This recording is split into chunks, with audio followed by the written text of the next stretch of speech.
ukuthi ngibingelele emakhaya.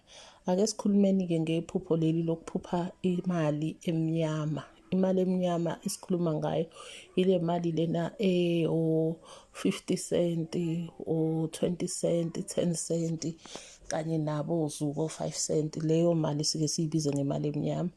Ukubona-ke imali emnyama ephupheni lokho kusuke kubika ishwa elizayo empilweni yakho.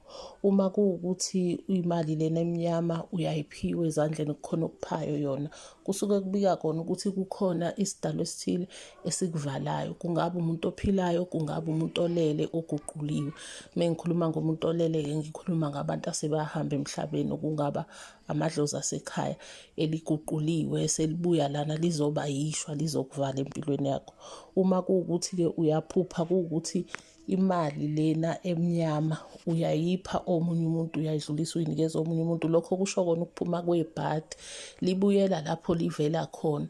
Kungenzeka ukube lo muntu ombonayo lana esibonakalisweni uyena lona okade kuvala, kodwa-ke sekufinyelelile isikhathi sokuthi ihambe lento yokuvaleka ibuyele kuyena.